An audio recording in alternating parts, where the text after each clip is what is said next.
Halo, selamat pagi teman. Balik lagi di mata kuliah ultrasonografi dasar. Video ini merupakan bagian kedua dari materi pertama ya, di materi pengantar ultrasonografi dasar. Oke. Untuk bagian pertamanya bisa dilihat di link deskripsi ya. Kita lanjut.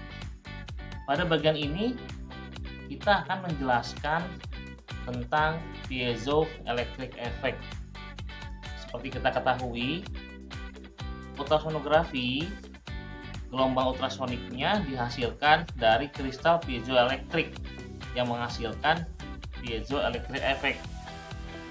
Kemarin kita sudah menjelaskan secara singkat apa itu piezoelectric effect. Jadi seperti dari namanya ya, piezo itu berarti tekanan, elektrik artinya listrik. Jadi piezoelectric effect adalah efek yang terjadi ketika suatu bahan piezoelektrik diberikan tekanan, maka bahan tersebut akan terjadi deformasi dan menghasilkan listrik. Yang menariknya adalah besarnya tekanan itu proporsional terhadap besarnya listrik yang dihasilkan. Jadi kalau tekanannya lebih besar, listriknya pun lebih banyak yang dihasilkan. Dan juga piezoelektrik ini juga bisa berjalan reverse atau sebaliknya. Artinya kalau bahan piezoelektrik tersebut dialiri oleh arus listrik, maka akan menghasilkan tekanan tertentu. Nah ini kalau kita lihat dari ilustrasi gambar nih, ini bahan piezoelektrik, kita berikan gaya tekanan nih, gaya tekan, nanti akan menghasilkan listrik. Dan sebaliknya, jika dialiri listrik, ini juga akan bisa memuai, bisa menyempit seperti itu kayaknya. Bahan-bahan piezoelektrik itu ada beberapa nih. Pertama kali digunakan adalah bahan kuarsa. Kristal kuarsa, ada juga bahan langasit, terus ada lithium niobate atau tantalat, dan lead, zirkonit, dan titanat atau PZT. PZT disingkat tadi plumbun ya. Ini lead atau juga plumbun bahasa Latinnya. Dan juga bisa polyvinylidene fluoride. Yang paling banyak digunakan saat ini adalah PZT atau LZT. Prinsip kerjanya sesuai pengertiannya. Jadi kalau kristal piezoelektrik diberikan listrik, jadi kristal piezoelektrik yang ada di dalam transducer USG diberikan listrik, nah akan terjadi distorsi nih posisinya, dia mengembang, menyempit nih, dan bolak-balik. Karena listrik dari PLN itu ada gelombangnya AC atau bolak-balik, maka kristal tersebut distorsinya juga bolak-balik tuh, terjadi getaran. Akibatnya akan terjadi juga gelombang. Gelombang yang dihasilkan merupakan gelombang ultrasonik. Dan induksi listrik berbanding lurus dengan gaya yang diberikan. Jadi kalau rumusnya adalah Q sebagai induksi listrik berbanding lurus dengan gaya ya yang diberikan atau F. Tapi karena setiap bahan piezoelektrik itu ada berbeda-beda, nah ada tambah lagi konstantanya.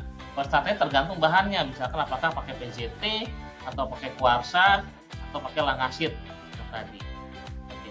Kita nggak terlalu banyak membahas ke sininya ya. Nah ini ilustrasinya nih, sama seperti yang tadi nih. Jadi kalau misalkan kita kasih tekanan di menghasilkan listrik, kalau diberikan listrik dia menghasilkan tekanan. Seperti itu mirip. Oke. Transducer USG itu adalah yang kita sering pegang nih untuk melakukan pemeriksaan USG. Ini ada beberapa ilustrasi bagaimana cara memegang probe. Nah, yang paling benar tuh yang ini ya, tuh. Yang saya kasih panah nih. Kenapa? Karena dengan cara memegang seperti ini, probe-nya itu jadi lebih firm tuh kita megangnya, lebih kuat. nggak ada risiko terjatuh. Pegang seperti ini agak susah nanti untuk bermanuver. Bisa dipegang, bisa, cuma nanti saat kita melakukan pemeriksaan agak sulit untuk melakukannya. Nanti saat kita praktek di lab itu teman-teman pasti bisa merasakan nih, oh kenapa sih megang seperti ini, seperti memegang pensil, dan nggak boleh kayak gini. Terus megangnya pun ada di sininya ya, dekat ke body ujung dari transdusernya, bukan di sininya nih. Karena kalau megang di sini nanti agak susah tuh, pasti untuk penekanannya transdusernya bisa goyang-goyang, nggak stabil. Nah, selanjutnya adalah kita perlu juga mengatur TGC-nya nih. TGC itu apa?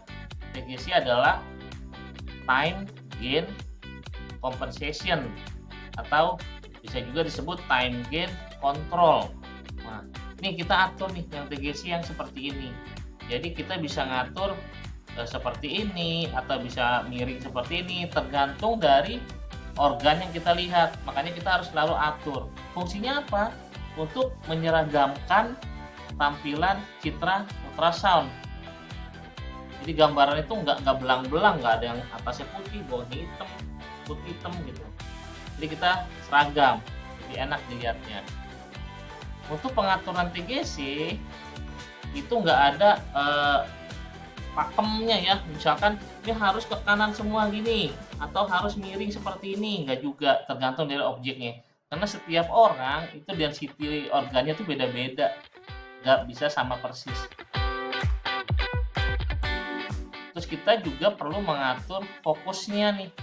Ini contohnya nih, fokusnya nih agak kurang nih fokusnya. Nah ini bagus. Fokus itu yang mana? Fokus itu adalah nih yang segitiga yang ini nih, yang ada di panah.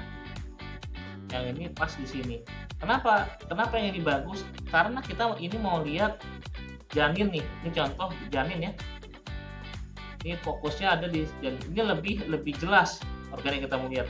Sekarang kalau gambar yang ini, yang sebelah kiri, itu fokusnya ditaruh di atas, menyebabkan yang kita mau lihat jadi kurang tajam. Nah, di ultrasound atau USG ada noise yang tidak bisa kita atasi. Maksudnya noise itu kan gangguan ya. Kalau di gambaran radiografi atau CT scan kita bisa menghilangkan noise-nya. Misalkan kalau kasetnya kotor, kadang suka ada noise tuh gambarannya. Atau misalkan ada hambur, kita bisa menyingkirkan benda-benda logam di sekitar alat ronsennya. Tapi kalau ultrasound ada noise atau gangguan ya, artefak yang bisa kita hilangkan atau minimalisir, tapi ada yang tidak bisa. Contohnya ini shadowing. Shadowing itu terjadi kalau gelombang ultrasound itu menemui benda keras. Ini contohnya, ini gambaran ribs koste. Koste. Nah, di belakangnya itu terjadi noise nih yang namanya shadow. Gimana menghilangkannya? Itu nggak bisa. Kalau mau nggak ada shadownya, jangan arahkan ultrasound itu ke benda-benda yang keras atau tulang. Tapi artefak ini juga bisa kita gunakan untuk apa? Untuk diagnosa tambahan. Lalu ada lagi yang namanya enhancement atau juga disebut posterior acoustic enhancement. Ada lagi yang bilang back enhancement. Kenapa back? Karena memang adanya di belakang organ. Ini contoh nih, ini ada organ kista nih.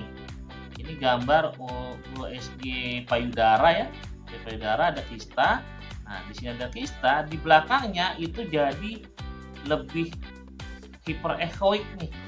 Jadi lebih terang. Harusnya kan seperti ini ya. Nah, ini lebih hyperechoic. Ini yang disebut enhancement, peningkatan. noise ini pun tidak bisa kita hilangkan. Malah dengan adanya noise tersebut kita bisa memperkuat diagnosa. Apa yang bisa kita perkuat? Kalau ada enhancement, itu bisa dipastikan bahwa organ sebelumnya merupakan kistik atau cairan. Seperti sama kayak tadi shadow. Kalau ada shadow berarti organ yang sebelumnya adalah solid atau yang benda padat. Nah, ini ada anjuran dari IUM nih. Karena tidak ada, belum diketahui efek major ya sampai saat ini terhadap penggunaan ultrasound, bukan berarti kita bisa seenaknya tuh pakai ke pasien. Kalau memang nggak ada fungsinya, ya sebaiknya jangan. Walaupun belum ditemukan ya kasus contoh, kalau radiasi pakai X-ray atau sinar gamma itu udah ditemukan tuh bisa mengakibatkan efek yang jeleknya itu bisa kanker, ada mutasi genetik. Tapi kalau gelombang ultrasound memang belum ada nih ditemukan. Tapi walaupun belum ada ditemukan, nah kita juga harus hati-hati pakainya, jangan sembrono ya. Nah, oke. Untuk materi pengantar USG ini selesai ya. Nah, nanti kita akan beralih ke materi-materi intinya nih di video-video berikutnya. Oke, bagi teman-teman yang mau bertanya, boleh ya, boleh by email saya nggak apa-apa, atau bisa juga bertanya di kolom komentar. Oke, sekian dari saya. Sampai ketemu di pembelajaran berikutnya. Assalamualaikum warahmatullahi wabarakatuh.